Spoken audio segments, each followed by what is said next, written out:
Cinema মানুষ দেখে গল্প এবং সুন্দর অভিনয়ের কারণে, ভালো ভিজুয়ালাইজেশনের কারণে। আমরা এই জায়গাগুলোতে চেষ্টা করেছি, মানে আমাদের জায়গা থেকে সর্বোচ্চ পরিশ্রম আমরা করেছি এবং পরিশ্রমটা আমরা খুব আনন্দ নিয়ে করেছি। এবং এই আনন্দের পেছনে যে ব্যাপারটা ছিল যে আমার যিনি প্রডিউসার, এই আতুর বিবিলেন চরিত্রের মূল অভিনয় শিল্পী ফারজানা সুমি আমাকে সব ধরনের সহযোগিতা করেছেন, কোনো ধরনের কোনো কার্পণ্য করেননি।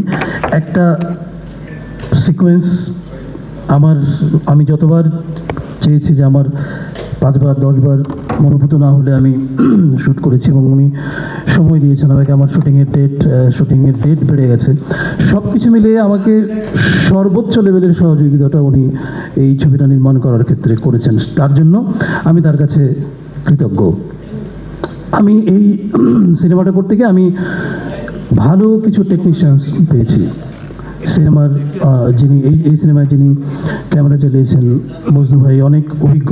আসাদুজ্জামান মজনু, ওনাকে দেখছেন আমি, অনেক অভিজ্ঞ একজন ক্যামেরাম্যান। উনি প্রচুর সিনেমা করেছেন। আমার এই সিনেমায় এসে উনি আমাকে তার সর্বোচ্চটা দিয়ে আমাকে উনি সহযোগিতা করেছেন। সব কিছু মিলে এখানে আমার এই সিনেমার যিনি অ্যাসিস্ট্যান্ট ডিরেক্টর, প্রধান সহকারী পরিচালক রনি রাইসুল, রনি অনেকে যেটা বলে যে একজন ভালো ডিরেক্টরের প্রধান, ভালো ডিরেক্টর হতে গেলে কী লাগে, যেটা অনেকে বলে যে আমি যেটা বলি, কিংবা সবাই হয়তো জানে এই বিষয়টা, যে একজন ভালো অ্যাসিস্ট্যান্ট ডিরেক্টর লাগে। তো রনি নিঃসন্দেহে খুব ভালো একজন অ্যাসিস্ট্যান্ট ডিরেক্টর।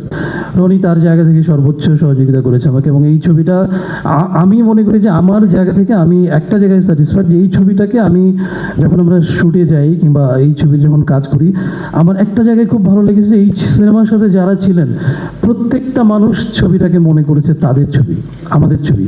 এই জায়গাটা আমাকে খুব আপ্লুত করেছে এবং সেই রকম জায়গা থেকে আমরা খুব আনন্দ নিয়ে কাজটা শুরু থেকে শেষ পর্যন্ত কাজটা আমরা করেছি। এখন আমরা আমাদের মতো আপ্লুত, আনন্দিত, কিন্তু রায়টাও দেবেন আপনারা, দর্শকরা। তো 1 মে আমরা সেই রায়ের জন্য অপেক্ষা করছি এবং আপনাদের শুভকামনা চাচ্ছি অবশ্যই, বিশেষ করে সাংবাদিক ভাইরা এবং যারা এখানে আছেন। ট্রেলার দেখলেন, গান দেখলেন। আমি বলবো যে ভালো যদি লেগে থাকে আপনি অবশ্যই, মানে আমি চাই আপনি বলবেন, খারাপ লাগলে অবশ্যই বলবেন না এটা ভালো কিছু হয়নি, এটা খারাপ। আমি চাই আমরা ভালো জিনিসটাকে প্রমোট করি। এখন সিনেমা হয়ই না বলা যায়, সিনেমা হয় খুব হাতে গোনা 2-1টা। যে সিনেমাগুলো হয় সেই সিনেমাগুলোর পেছনের গল্পটা অনেক কঠিন, লড়াইটা অনেক কঠিন, যুদ্ধটা অনেক কঠিন। আমরাও যুদ্ধ করেছি, কিন্তু আমরা এই আতুর বিবিলেন নিয়ে প্রতি মুহূর্তে আমাদের অনেক দিনের, এটা প্রায় 2024 সাল থেকে আমরা শুরু করেছি কাজটা। 2024 থেকে আজকে 2026, প্রায় 2 বছরের একটা বড় জার্নি। সেই জার্নিতে আমাদের সাথে অনেকেই ছিলেন, অনেকেই সহযোগিতা করেছেন। আমরা কোথাও বিমুখ হইনি।